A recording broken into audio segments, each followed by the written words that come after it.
ASS event that I have the honor to moderate. My name is Helge Støyten, and I wish you welcome to this event on a rather gloomy Sunday afternoon in New York. For the next hour, we will dive into a Scandinavian institution we all should be proud of, and that is the Nobel Peace Prize, which is not only the most prestigious award in the world, but it's also a true Scandinavian institution. And I dare say also an institution that is part of our identity as Scandinavians. Certainly not perfect, and we will hear about that in a minute, but it's something that we are proud of, and rightly so. It's also very timely because if you don't know it, the award for 2021 was announced 2 days ago in Oslo. And before we sort of start the show, I would like to give the floor to Lars Nilsen, who is the president of the American Scandinavian Society. Lars, the floor is yours. Thank you, Helge, for arranging this timely program for us.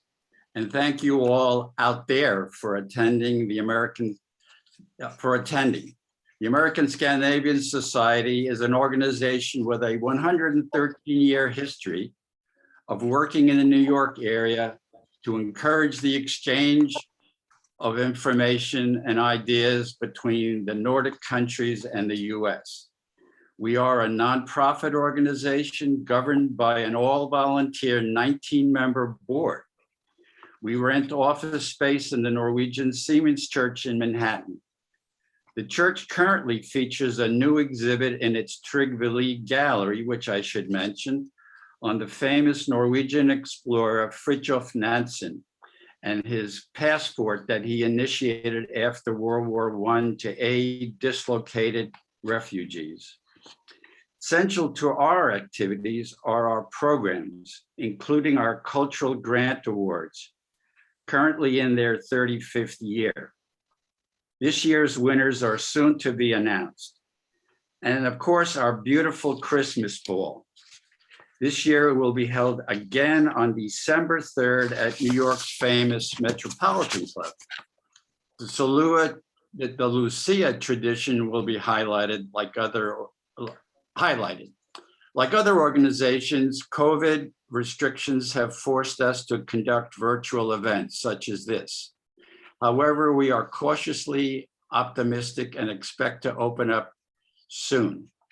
Please visit our website, americanscandinavian.org, for more information. Consider supporting us as members and/or via donations, which are tax deductible. Invitations to the ball will go out this week, but tickets can currently be purchased online now. Helge, it's over to you and our rest of our wonderful program. Thank you. Thank you so much, Lars.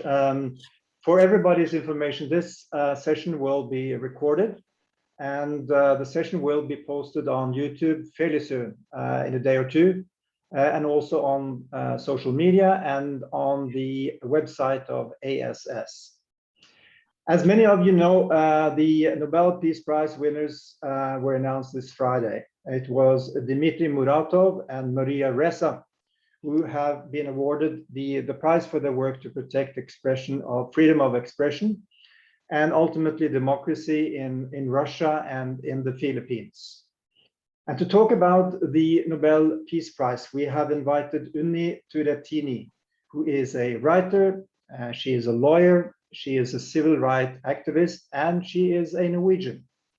Unni is joining us today from Norway, and she will speak about the Nobel Peace Prize based on her book, Betraying the Nobel, with the exciting subtitle, The Secrets and Corruption Behind the Nobel Peace Prize. So not all is good with the Peace Prize, but Unni has assured me that she's a big fan of the prize. She wants to promote it, but also try to promote improvements. She's also super happy with the prize given to Ressa and Muratov. So Unni, the floor is yours. Thank you so much, Helge. All right, let me share my screen here. All right. I trust that everyone can see my screen. Yeah. All right. So in 2009, the Nobel Peace Prize was awarded to Barack Obama for, and I quote, his extraordinary efforts to strengthen international diplomacy and, hold on, it seems like my slide is not turning.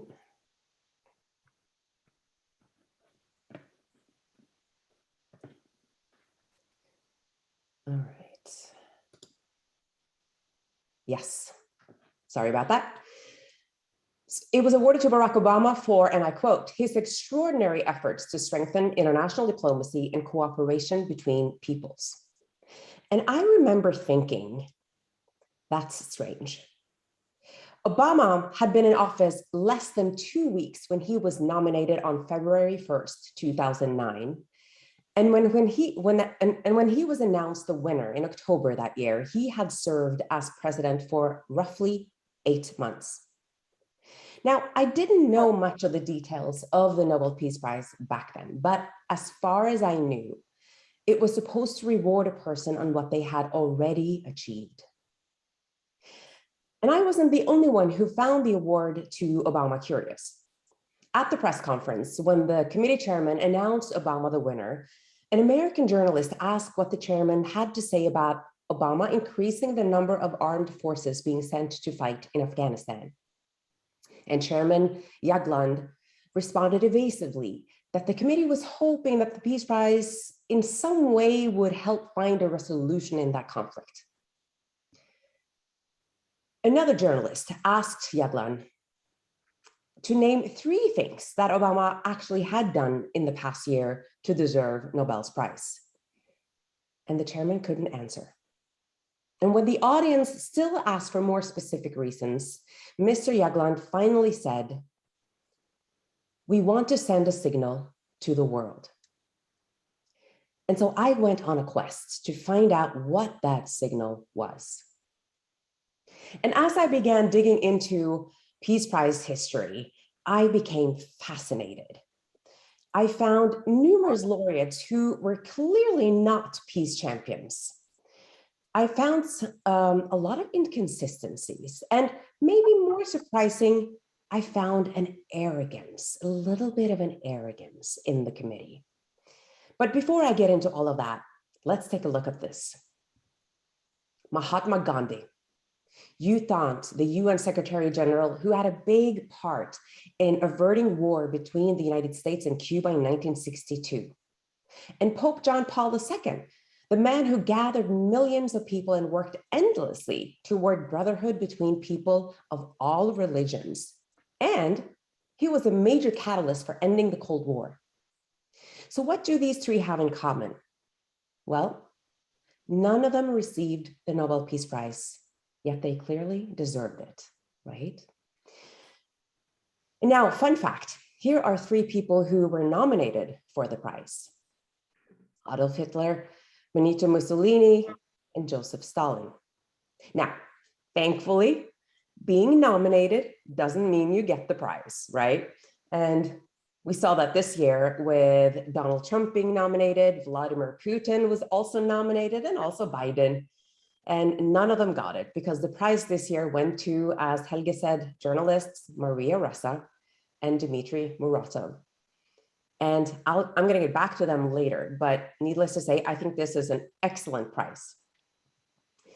But to be able to judge whether a prize is good or bad, meaning if the winner was worthy of Nobel's medal, I looked at 3 elements. What did the founder, Alfred Nobel, intend with this prize? And the second thing I looked at was, what is the actual mandate of the Nobel Committee? What are the instructions as executors of Nobel's last will? And third, what have they done with it and why? So to the first question, to understand what Alfred Nobel's intentions were, we have to go back in time and look at Nobel's life. Alfred Nobel was a Swedish businessman, chemist, and inventor who lived from 1833 to 1896. And you all probably know that he is most famous for his invention, dynamite. And Nobel was a brilliant man, and he became one of the wealthiest people of his time because of his dynamite business. And he worked incredibly hard to develop products, establish new companies globally. He protected his patent rights, and he held, at the end of his life, he held 355 patents. Very impressive. And he operated his business in 5 languages, most of the time without any assistance. And can you imagine? This was before the internet and even the telephone. He was truly a remarkable man, but his personal life was kind of sad. When Alfred Nobel died in 1896 at 63 years old, he was all alone in one of his grand homes overlooking the Mediterranean Sea in Italy. He had no family of his own. He never married, never had kids. There was actually one person there when he died, but he was an employee. Yes, Nobel was a lonely man, and he did suffer from loneliness. He had been in love twice in his life. Once when he was a young man, and that woman died. And then he fell in love with Bertha. And here's what happened. At 43 years old, Nobel was already a success, and he decided to settle down in Paris, his favorite city. He also desperately wanted a wife. But he had some issues in the romance department. For one, he didn't believe women found him attractive. But he also had this arrogance about him. Here's what he wrote in a letter to his brother, Robert. Personally, I feel that the conversation of the Parisienne is among the most insipid there is, while communication with educated and semi-emancipated Russian women is exquisitely pleasant. Unfortunately, they have an antipathy to soap, but one cannot ask for everything. It was funny too, right? Well, his solution was to place an ad in a newspaper in Vienna. The ad said he was looking for a personal assistant, but in reality, he was looking for a wife. And in comes Bertha. This attractive 33-year-old woman was a member of one of the oldest aristocratic Austrian families, but they didn't have any money, so she had to work for a living. And because she was educated and because she was nobility, she found a position as a nanny to the children of the wealthy von Suttner family. Now, the family's oldest son, and this is a bit of a soap opera here, Arthur, fell in love with Bertha, and she fell in love with him. But as you can imagine, the Baroness von Suttner was not pleased. And it was she who found Nobel's advertisement in the newspaper and pretty much forced Bertha to apply for the position to get her away from her son. And of course, Bertha got the job, and it didn't take long before Alfred fell in love. But Bertha's heart was already taken. And as soon as she understood that Alfred had feelings for her, she packed up and left and went back to Vienna and eloped with her Arthur. Now, despite the fact that she left, she and Alfred remained good friends over the years, and they were continuously writing each other, and they were discussing politics, war, and peace in their letters. And Bertha would actually go on to become one of the leaders in the peace movement in Europe. She wrote a book called Lay Down Your Arms, which became a bestseller. Now, the two didn't always agree on how to obtain peace. Alfred, for a long time, believed that weapons of mass destruction was the best deterrent, preventing countries from going to war. And Bertha disagreed. Now, during the course of his life, Alfred changed his mind about the deterrent effect of weapons. And in his last will, he designated a big chunk of his money to disarmament and peace. So his last will and the Peace Prize is in a way his final declaration of love to Bertha. He never stopped loving her. And Bertha would win the Nobel Peace Prize in 1905. So in his last will, Nobel split his money into 5 identical pieces, which became the 5 categories of the Nobel Prizes: physics, chemistry, medicine, literature, and peace. So if someone tells you they won the Nobel Prize in math, you know they're lying. Now, there is a Nobel Prize in economic sciences, but this one was established much later, in 1969, in fact, in memory of Alfred Nobel by the Swedish Central Bank. And it is not funded by the Nobel Foundation, and it is not considered part of the Nobel Prizes. Now, it is a common belief that Nobel established the Peace Prize out of guilt to compensate for his dynamite business. But that is simply not true. Alfred Nobel was proud of all of his inventions, and he never apologized for any of them, least of all dynamite, which he believed was of great use to humanity. And this was confirmed to me by Michael Nobel, who is the great-grandson of one of Alfred's brothers. And dynamite was of great use to humanity. The construction of the St. Gothard Tunnel through the Swiss Alps was done using Nobel's dynamite. So was the Corinth Canal in Greece, and also the Central Pacific Railroad in the United States. So why Norway? In his last will, Nobel decided to give the Peace Prize to the Norwegian Parliament, which would then elect 5 members to the Peace Prize Committee. Now, we know that Alfred Nobel was Swedish, and all the other Nobel Prizes are given out by Swedish institutions. So why did the Peace Prize end up in Norway? Well, Alfred Nobel never explained why, but we can make an educated guess looking back at history. From 1814 through 1905, Norway was governed by Sweden.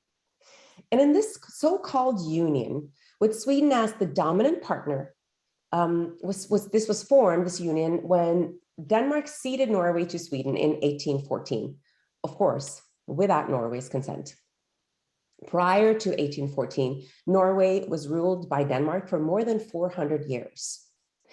Norway was irrelevant when it came to European politics.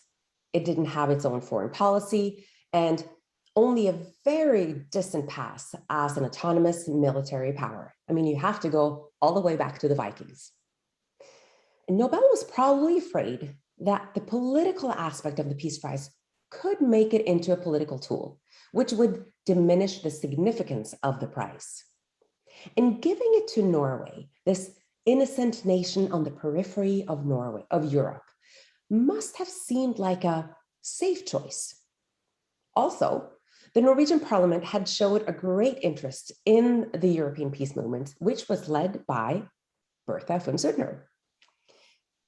What we do know for sure is that many people were unhappy with Nobel's decision to hand the Peace Prize over to Norway. The Swedish king, Oscar II, felt that Nobel had insulted Sweden, and that the Swedish government also worried that the Norwegian government would use Nobel's gift to somehow gain power in the struggle between the two countries, as Norway was desperate to break free. And maybe it did, because not long after, in 1905, Norway broke free from Sweden. Now, at the time, Nobel picked Norway. It was a humble country, far removed from power and politics. But then 2 things happened. Norway started using hydroelectricity at the end of the 19th century, and then discovered oil in 1969. Both contributed to Norway becoming one of the wealthiest countries in the world. The Nobel Peace Prize put Norway on the map, and suddenly, state leaders were praising this peaceful and civilized country. Winston Churchill described Norway as the prominent place the Scandinavian peoples hold in the struggle of civilized humanity for the betterment of the world. Now, Norway has certainly changed a lot since Nobel handed it the responsibility of his Peace Prize. Norway's sovereign fund is today the largest in the world, with more than $1 trillion in assets under management. The money we've made from oil, which has allowed us a great welfare system in Norway, and with affordable education for all, including non-Norwegians and non-residents, in case you didn't know. But there is a little bit of arrogance that come with that much wealth. And this is sadly also reflected in the Nobel Peace Prize Committee. The committee acts as if it answers to no one and that it can give the prize to pretty much anyone they deem worthy, whether or not the candidate fulfills Alfred Nobel's criteria in his last will. So let's take a look at the last will. A lot of the controversy around the Nobel Peace Prize lies in the conditions of the will, or lack of conditions, if I'm to be precise. Because Alfred Nobel left a very short last will. It's more a general idea of what he wanted, but it wasn't very detailed. So let's take a look at the instructions he did give. My assets are to be dispersed as follows.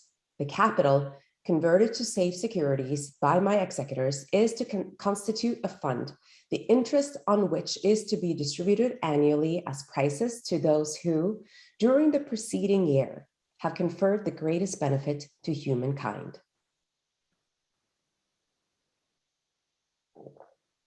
So here we have two criteria: preceding year and work that has conferred the greatest benefit on mankind. Now, these two apply on all the 5 prizes. And then he talks about the distribution of the different prizes. And about the Peace Prize, he says this, that the winner shall be the person who has done the most to advance fellowship among nations, the abolition or reduction of standing armies, and the establishment and promotion of peace congresses. So in order to be considered a champion of peace, the candidate must have contributed to brotherhood between nations, abolition or reduction of armies, or peace congresses. And Nobel didn't give any more details than this. But in researching Alfred Nobel's life and learning about his values and intentions and his love for Bertha von Suttner, we get an idea of what he wanted. Nobel wanted his peace champions to have integrity and to continue Nobel's love of humanity, have the courage to stand up to abusive leadership and power plays, and to do work that unifies people through peaceful means. All the things Bertha von Suttner stood for. So let's look at what the committee has done with the prize. And just to start off here, the committee has gotten this right many, many times. But what we're seeing a tendency in the world today, and that is a fading interest worldwide in the prize. And we often see snide comments about the prize in the media. So we see that the prize is losing credibility. And so my work with my book is my attempt, both here with this talk here with you, and also my book, to show why this is happening and how we can perhaps rectify and get back on track, because the Peace Prize is too important.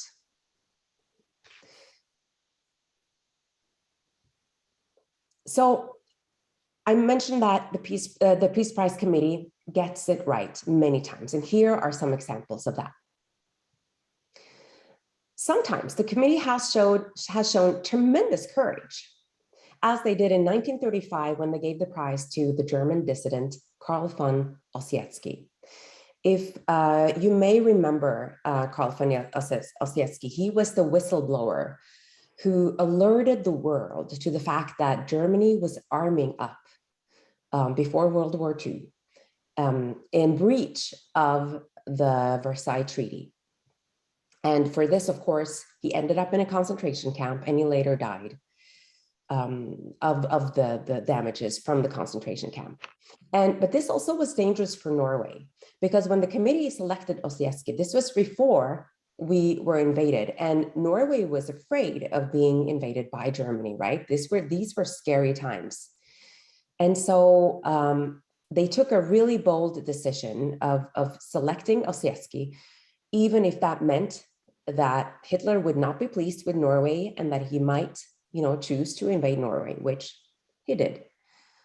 And in 1989 and in 2010, the committee selected the Dalai Lama and Liu Xiaobo, two enemies of China, and also to great despair for Norwegian diplomacy and also for Norwegian commercial interests. I mean, it's been years that Norway has been struggling to get back in the good graces with China after those two prizes.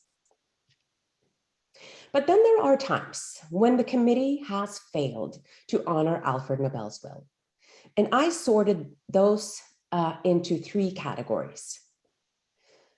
The prizes that are outside the scope of Nobel's last will, the political prizes, and then we have the celebrity prizes. So let's look at the prizes that are outside the scope. Now, when I use the word fail, what I mean is that the committee has failed to communicate in a way that upholds the trust and credibility in the Peace Prize as an institution. So environmental prizes are, strictly speaking, outside the scope of the last will of Alfred Nobel. But I think we can all agree that these are good prizes, and we need the environment and environmental issues are extremely important for the stability in the world, right? Same is true for these humanitarian awards to Mother Teresa, Doctors Without Borders, the Office of the UN High Commissioner for Refugees, the Red Cross, and also the Human Rights Awards, like to Malala, Shireen Ebadi, human rights activists, and also Amnesty International. Now, while all these causes are both honorable and necessary, they do fall outside the scope of Nobel's will. But there is a way around that the committee hasn't taken the trouble to take this route away to uphold the trust that we have in the Peace Prize. But I'll get back to that later. But now let's move forward to the political prizes. And this is when it gets a little juicy. Because already from the beginning, the Peace Prize has been used as a political tool. Seeking allies right after Norway's separation from Sweden in 1905, the Norwegian Nobel Committee selected Theodore Roosevelt in 1906. Now, TR was no peace champion, according to Nobel. He was a strong believer in the deterrent effect of arms. He didn't hesitate to use military force. Same thing in 1945 with US Secretary of State Cordell Hull. Now, Cordell Hull won officially for his role in establishing the United Nations. He actually drafted the UN Charter. But there was also a very dark side to Hull, because only 6 years earlier, in 1939, he demanded that President Roosevelt turn away a ship that was filled with Jewish refugees seeking asylum from Nazi persecution. Hull threatened to withdraw support from Roosevelt in the upcoming elections if he allowed the refugees on American soil. And Roosevelt gave in and turned the ship away. And many of those asylum seekers later died in the Holocaust. The committee's motivation that year was to strengthen ties with the US in case of another invasion, and this time from Russia, right? And then we have 1953. Army General George C. Marshall was selected as a thank you for rebuilding the economy after World War II with the Marshall Plan, and is considered another political award to strengthen ties with the US during the Cold War. The 1973 award to US Secretary of State Henry Kissinger was also motivated by a wish to strengthen ties with the US during the Cold War. Kissinger shared the prize with Le Duc Tho, the leader of North Vietnam, for ending the Vietnam War. Now, Le Duc Tho refused to receive it, claiming that peace had not been established in Vietnam, and rightly so, because the US was carpet bombing Cambodia and Vietnam at the same time as the prize was being awarded that year. Now, there are also a couple of prizes that we might suspect were given to also highlight Norway's own efforts as a peace negotiator. The 1994 prize to Yasser Arafat, Shimon Peres, and Yitzhak Rabin is one such award. Norway was the lead negotiator between Israel and PLO, leading to the 1993 Oslo Accords. Now, there's a couple of issues with this prize. First of all, it's difficult to see what makes Arafat a peace champion. His whole history, even after he was awarded the Nobel Peace Prize, is filled with terror and violence. And also, the Oslo Accords was so short-lived. 5 days before the committee announced the winners in October that year, war broke out again between the Palestinians and the Israelis. And more recently, in 2016, the prize was given to the Colombian president, Juan Manuel Santos. Now, what many don't know is that the Norwegian government helped negotiate the peace agreement between Santos and the FARC. And what's curious with that prize is that in 1994, all negotiating parties were included in the prize, but in 2016, the FARC were excluded. Sometimes the Nobel Peace Prize is used as punishment to keep other countries and politicians in line. And these prizes, this is a range of prizes that are, to me, probably the most grave of them all. So Jimmy Carter won in 2002, not only because he deserved it, but more important, as was made clear by the committee chairman, as a kick in the leg to President George W. Bush for the US war on Islamic terrorism. And by kick in the leg, the chairman meant a slap in the face. Another kick in the leg award toward President Bush and the United States came in 2005. The winner was the International Atomic Energy Agency and its Director General, Mohammed El-Baradei. The IAEA is actually only an advisory agency to the UN, and it hasn't done anything to reduce nuclear weapons in the world because that's not its job, right?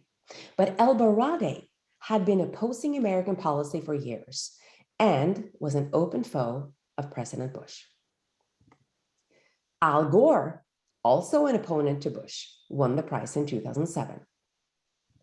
Barack Obama brought with him the hope of change from the previous Bush administration's politics, which is why he won in 2009. Now, at the Nobel banquet after the ceremony, Nobel himself had this to say, referring to Chairman Jagland's presentation speech. I told him afterwards that I thought it was an excellent speech and that I was almost convinced that I deserved it. So we see that Nobel's Peace Prize has become both the carrot and the stick, a political weapon and reward. Now, let's take a look at some celebrity prizes, which are often also mixed with a wish to promote minority groups. Guerrilla fighter Rigoberta Menchú was awarded for her work to bring justice to the indigenous peoples of Guatemala. She received Nobel's medal after her book, I, Rigoberta Menchú, became a New York Times bestseller. Now, it turns out she lied about many things in that book. It was probably more fiction than documentary. That being said, she managed to get the world's attention to the atrocities going on in her country, but she wasn't exactly a peace champion. in 2006, they awarded Muhammad Yunus and Grameen Bank for extending so-called microloans to poor people in Bangladesh. And there were many celebrities campaigning for Yunus for years, including Bill Clinton. And at the presentation speech in 2006, the committee chairman said, "Now Clinton will no longer need to remind us." Now, while I agree that poverty reduction is important groundwork for a more just and stable world, there is no proof that Yunus has contributed to either. But there is evidence to the contrary. People who have taken up loans with Grameen and other similar banks have ended up in debt traps because they can't repay the loans with such high interest rates, and they are forced to turn to loan sharks, which have resulted in suicide epidemics in certain regions. In addition to this, and what probably no one knows outside of Norway, is that Yunus was involved in a scandal with the Norwegian government. You see, Norway donated a lot of funds to Yunus to be used for his poverty reduction work. And then it was discovered by the Norwegian ambassador to Bangladesh that Yunus had transferred millions of these funds to one of his private companies, making profits of transactions going back and forth. Now, the committee did not know about this when they awarded Yunus, so let's not take that into consideration. Probably the most egregious of these prizes is the 2011 winner, Ellen Johnson Sirleaf, who was president in Liberia from 2006 to 2018. She's also known as the African Iron Lady. And she was on the cover of Time magazine and named the most powerful woman in the world by Forbes magazine. The Nobel Committee gave the prize to her, and although she shared it with two other African women for, and I quote, "her nonviolent struggle for the safety of women and for women's rights in Liberia." Now, not only is she no peace champion, but Sirleaf has blood on her hands from supporting Charles Taylor's rebellion in the Civil War. And Taylor is today serving a lifetime sentence for genocide. And many Liberia experts around the world believe Sirleaf should be in prison with him. But even if she were innocent, she has, according to several Liberia experts, done nothing for the safety of women or women's rights in her country. The 2014 prize to Malala can also be put in that same category of celebrity prizes, by the way.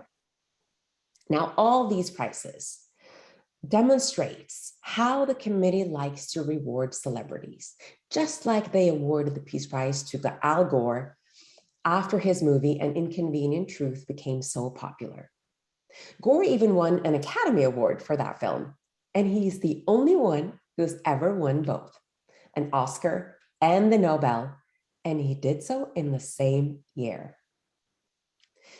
Now, these celebrity prizes make us question the motivations of the committee. What's more important, to honor a true peace champion or to get more media attention and celebrity status to Norway and the prize?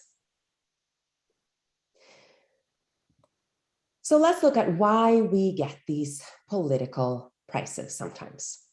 Well, it's because the Nobel Committee, consisting of 5 members, is elected by the Norwegian Parliament. And as a result, we have a committee filled with politicians and political veterans. And these politicians have been put on the committee as a thank you and a pat on the back for their long and loyal service to their ruling party, not because they have a clear interest in peace. And as a consequence, the line between the government and the committee is at best unclear. Another problem is the rule of secrecy, because under the bylaws, anything discussed in the committee, any records, are to be sealed and held secret for 50 years after the fact. So this secrecy, in addition to a committee filled with politicians, erode trust in the Nobel Peace Prize as an institution. A lot of people ask if what the committee is doing legal. So let's take a look at that. And as a principle, a last will and testament is a legal document that must be respected unless it is invalidated by a court of law. For example, if in your last will you donate all of your money to cancer research, the money must be used for that purpose. Only if cancer is cured can the funds be used for another cause, such as to eradicate COVID, for example. Now, war has not ceased to exist, nor has the military been abolished. The Nobel's last will has not reached its target. And the committee's job, if we are to be very strict, is to execute the will, not make its own peace prize.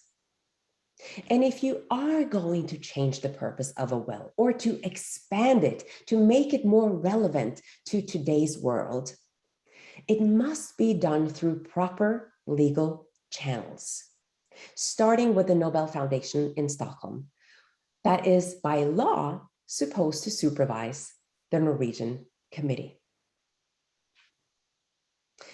So why is the Nobel Peace Prize even important? Why is any of this even important? And that answer brings me back to my initial quest to find out more about the signal the committee wanted to send to the world when they selected Obama in 2009.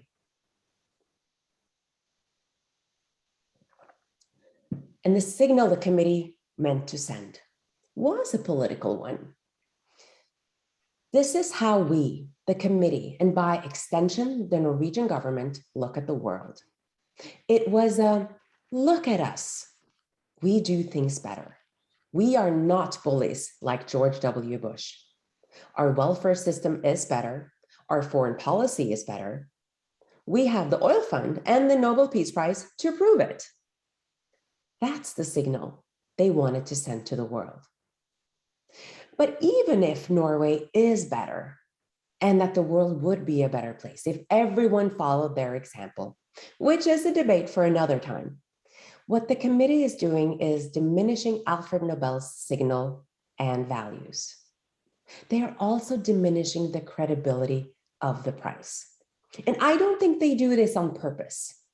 But with all this prestige, with all this power, comes a certain responsibility and also a need for humility. And that's what I'm talking about when I say that I discovered a certain arrogance in the committee. And the committee must take appearances seriously if the Nobel Peace Prize is going to have the impact that we want it to have and that we need it to have, right? And that brings me to Nobel's signal. His intention is asking us to focus on a goal bigger than ourselves, and certainly bigger than anyone's country's foreign policy. And that signal is connection, unity, freedom, and peace. And for that, we need to restore trust. Trust in leadership is historically at its lowest in governments and corporations around the world. An increasing rage is spreading worldwide as people feel ignored, taken advantage of, and abused. We see this with the Yellow Vest movement in France. We see this with the riots in Hong Kong, and also what we experience in the US with the massive protests over police violence and social injustice. When trust is low, we get a divided society filled with people who believe in separation. We don't lean on each other because we're not sure that the person next to us will have our backs. And that leads to disconnection and loneliness. A recent report from Cigna, the US Loneliness Index, tells us that right now, more than 60% of American adults suffer from loneliness. Loneliness, we know, causes major health issues, depression, and increases the risk of suicides. It drives people toward conspiracy theories and extremism, which again leads to violence and mass shootings.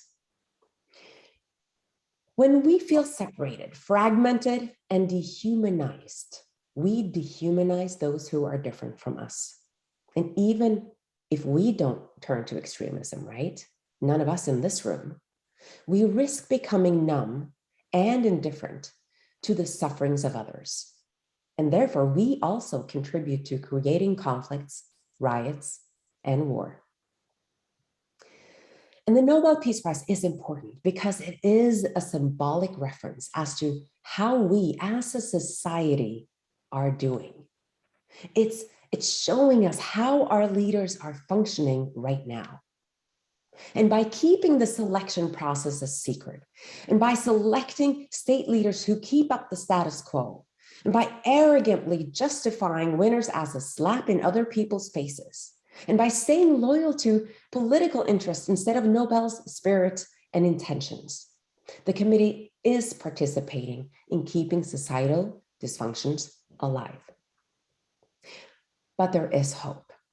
And I want to end my presentation on a hopeful note, because we can restore trust and we can save the Nobel Peace Prize, and it can again become the beacon of hope and inspire to honorable leadership. But to do that, 3 things need to happen. Number 1, the Nobel Peace Prize should not be given out by politicians, but by an independent committee with a proven interest in the peace movement. Number 2, the Nobel Peace Prize should be focused on peace, either according to Nobel's will or based on a definition of peace that has been established in collaboration with the Nobel Foundation in Stockholm. Now, I believe there is a need to update the definition to reflect our society today, as, of course, we have evolved since Alfred Nobel established the prize 125 years ago.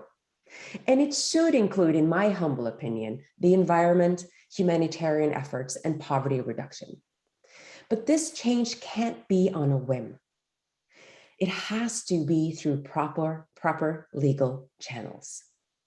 And number 3, we need a transparent selection process. And with that, let's talk about the winners this year. Let's talk about Maria Ressa and Dmitry Muratov, which I believe is a really good prize. Oops, I don't know what happened to my slides there, but that's fine. I believe this year's prize to Maria Ressa and Dmitry Muratov is a very good prize. It is a shout out to freedom of expression and our right to information. And you might ask, what does a prize to 2 journalists have to do with peace? And it is a valid question. And to that, I will say that without these 2 freedoms, without the freedom of expression, without the freedom and right to information, there is no democracy. Freedom of expression and information are the preconditions of democracy. And we know that democracy is the best defense that we have today against war and conflict. And our democracy is under attack today. It's under pressure. And we see it that it's under pressure from oppressors and dictatorships around the world. And that is something that both Muratov and Ressa are experiencing firsthand in the Philippines and in Russia. But also, it is a strong signal, not only to those oppressors and dictatorships, it is a strong signal against fake news and also manipulated news. And I think it comes very timely in light of this, the information that with whistleblower Frances Haugen that we saw earlier this week, what she's claiming that Facebook, which is a huge influence on the news in big parts of the world today is manipulating the news for profit, right? So I think it sends a really strong and important signal to the Facebooks of the world and also to all of us. And so it is an extremely important prize in my view. And it also is an encouraging prize to all of us. And that is something that I want to end this with for all of us to think about, because even in my home country of Norway, which I love, people, and increasingly I hear this from young people around me that are afraid to express themselves through social media, afraid that they will be ridiculed and shamed for their opinions. And a democracy is only a democracy when all people can voice their opinions. So I think it's something that we can all take as a signal and an encouragement to be courageous and voice our opinions and to voice and seek truth and to share our truth, right? And that's what I had for today. So then I'd like to open up for questions. Thank you so much, Unni, and thank you so much for your, what I would characterize as your passionate defense of the prize, and also some tough love messages. I have one question before I open up the floor, and that is a very simple one. Could you share with us your favorite award winner ever? I think the Ossetsky Prize in 35 is definitely up there in my top category. Also because it really touches me how incredibly courageous this man was to stand up to Nazi Germany and Hitler, and he died, right? He died from the damages of concentration camp because of what he did. He alerted the world of what Hitler was doing. And also the fact that Norway was invaded shortly after. And is it because of this? Maybe, maybe not, but it definitely did not put Norway in a good light. So I think that is these kinds of prizes that are courageous is what I like to see more of. So absolutely, I think that is definitely one of my top. I think this year's prize is also up there of one of my favorite prizes. And then of course I have to say probably my all-time favorite is Bertha von Suttner, because there isn't a better peace champion in my view than her. She is Mrs. Peace Prize, right? The Queen of Peace Prize. So thank you so much. I will open up the floor for questions or comments. You can either do that by quite simply speak out, it's very simple, or you can raise your hand in the reaction box, or you can send your question through the chat box. And if you want to stay anonymous, you can send it to the host, to the American Scandinavian Society. I have a couple of questions already, so I'll start with a question from Joanne Dodds. Is the committee aware that they should return to the original purpose of Nobel's vision? They have received enough criticism, and there is certainly one man that has gotten their attention. His name is Frederick Heffermel, and I know that you know of him, Helge. And he has written a couple of books and has been tried to been in touch with the committee several times and written numerous articles in the papers here in Norway. And so they do know that there is a demand for it, but they haven't shown any interest in doing so. And I have to say though that maybe they don't need to go back to, I don't think they need to go back to the strict interpretation of Nobel's will. But I do say that there's something to be said for at least communicating with the world. That's at the very minimum. They could communicate that, listen, we've set these new guidelines for ourselves, that this is what this is how we define peace. This is the type of work that we will look for when awarding the prize, so that at least everybody knows, so that it doesn't come as a surprise when they award the prize every year, right? So I think it's more a question of communication and being open about their processes and their way of thinking that is missing. Yep, no, thank you. Anyone else who would like to chip in? It's open floor.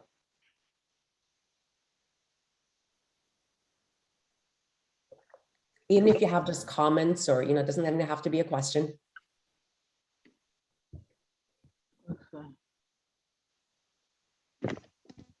Did I hear?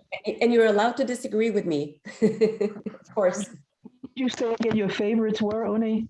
If I may call you that. What were your favorites again? So my favorites, I would say Bertha von Suttner, the first woman to receive the prize back in 1905, and also the woman who was the inspiration for the Peace Prize, and Karl von Ossietzky, the German dissident who died after concentration camp labor. And I would say also, I mean, there are many, there's so many good prizes, right? But I would say that this year's prize, I was extremely happy with this year's prize. I thought it was a really, in my top 5 for sure. I heard that they were considering Antifa for a Peace Prize. I still can't get over this. I'm a psychoanalyst in private practice for over 40 years. I studied 18 languages. I'm a world traveler. I taught Spanish at City College. I started out in high school. I'm always interested in understanding people's behavior. Most people are not honest most of the time, I will say. Their logic is not the logic that we would look at as correct logic. They have reasons for behavior. It's a wonder that the world just doesn't cave in altogether. The behavior is astounding. You know what's going on now in the United States, right? We're aware about our president. I'm almost speechless and very angry to think about what he's done and what the Democrats do. I'm a registered Democrat, but I would never vote for them again. Horrific. The despicable behavior is so outstanding. I could hardly sit in my chair as I talk to you, even just thinking about it. Most people are brought up very permissively by parents who give in to them. I work with parents and children, and I've done that in many languages. I speak 6 languages fluently: English, Spanish, French, Italian, Greek, pretty good Portuguese. Parents are afraid the child will get angry at them, so they're brought to make the child like them. And the children grow up knowing that they can't trust the parent, that if the parent could give in to them doing something that could be very harmful, so they're angry. They can't allow themselves to know that, because then they know they will get nothing from the parent. So what they do is, and this is what a lot of people do, they displace the anger onto other people. And that's why they cannot tolerate rules, because they were brought up without them. Although they think they were brought up with very strict rules, because the slightest rule that they received was very, very strict for them. I don't know how to fix this. I think about it all the time, but your presentation was wonderful. I'm just astounded by how people could tolerate the disreputable behavior and thoughts that they have. I'm still trying to figure out how they can tolerate it. But I thank you so much for the most stimulating presentation. I even studied a little Norwegian. Fantastic. I love the language. And I like people from other countries, particularly because they're very generous, more so than Americans. They're not brought up as permissively as Americans are, generally. But your presentation was wonderful and thought-provoking. Maybe you could send in something like this to the New York Times if they would accept it. They don't accept anything that I write to them, but they use the information. But thank you so much for your extremely thought-provoking presentation. Thank you. Thank you so much, Diana, for that. That's really, thank you for sharing. And I think you raised so many valid points there. And we see this, right, with state leaders around the world who, and we, speak about Maria Ressa, the president of the Philippines, right, who has been an open interview threatening to kill her, and how he's how some state leaders act like spoiled brats, right? And I think all the more important is this prize, honoring the courage of these two journalists who represent all the journalists and all the good work of the journalists around the world who are risking their lives, standing up to abusive leaderships, right? Leadership and this type of behavior. So I think could I intervene there, yes. only by asking a question that is coming from Joanne, and she is asking if you see someone, anyone in the world today that you think is a candidate, let's say for the Peace Prize for next year. What would be your best answer to that question? Oh, if I see someone who there is a Japanese Buddhist leader. He's an older gentleman, but he's been on my list for a long time. His name is Daisaku Ikeda. And his whole life he has spent to promote peace through education. And I would love to see him win because of the work that he has done around the world and continues to do despite his age. So that's one. There's an American woman, actually. Let's see if I can remember her name, who has also spent her whole life to the peace movement and education, and is just yes, Cora Weiss, who she started Women's Strike for Peace back in the 60s. And she's actually been nominated several times, but she's till this day never won the prize. But she is also someone who I believe is worthy, in my humble opinion. Yep, thank you. Anyone else has got anything to comment on or to ask a question of before we come towards the close of the meeting? So yes, can you hear me? Yes, I hear you. Who is this? Elizabeth Erickson Hayes. Yes, please go ahead. Hi, I'm nervous. I was just wondering, I know this was about the Nobel Peace Prize, but I was curious, did you find this for the other Nobels also? I know there's a lot of controversy also in the other prizes, not as much because the Peace Prize is the one that gets the most attention. Right. But we've seen enormous scandal and controversy in the prize of literature, right? And they're barely getting back there after the scandal and that they have gone through. So there is some of that, yes. But the other prizes are less at risk of being politicized. Peace is such a political theme, right? So I think it's even more important that the committee are transparent, that they communicate what they're doing, and that we know what their definition of peace is, right? To all times. So I think, yeah. Thank you. Thank you so much. It was wonderful. Thank you. Thank you. So much, Elizabeth. Thank you. Anyone else? Last call.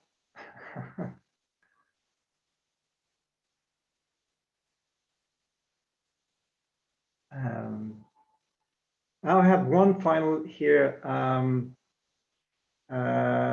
It's a very short one. How long does one sit in the committee? Can you tell us about that, Unni? Yes. So they are elected for 6 years, and but they can sit indefinitely. And we have had committee members. I think there was 1 or 2 that sat for 30 years. Ooh. Yeah. Okay. Interesting. I think we can close this session on a positive note, and that's very easy because all your items and all your tough love messages are kind of are intended to promote and to keep the award alive as the most prestigious and important award on this planet. I truly feel that this is something that can, the issues that you brought up, such as transparency and such as the intention or the clarifications that are needed in order to make it a more transparent prize, as well as the issues regarding independence, are very valid points that needs to be considered by the committee. And as such, this little gathering has helped us to promote that agenda further. So thank you, Unni, for your wonderful presentation. Thank you. I thank everyone else who has spent 1 hour on a gloomy New York afternoon together with us on this topic. As Lars said, there are events coming up in ASS shortly, and the Christmas ball is always there, and we are always willing to promote the ball. So I hope that you will consider that one as well. I see one hand coming up at the end of the meeting. I will allow Diane for a short intervention. Diane, the floor is yours. Or is it just applause? If you don't want to say anything, that's fine. But if there is something you would like to say, you have the floor. No. Nothing. So I will end this meeting by saying thank you, everybody, for your attendance. Thank you again, Unni, for your wonderful presentation. Thank all of you. And stay safe. Bye-bye. Thank you very much. It was a pleasure to be here. Thank you so much. Thank you. Thank you. Bye, everyone. Bye-bye. Bye. Bye-bye.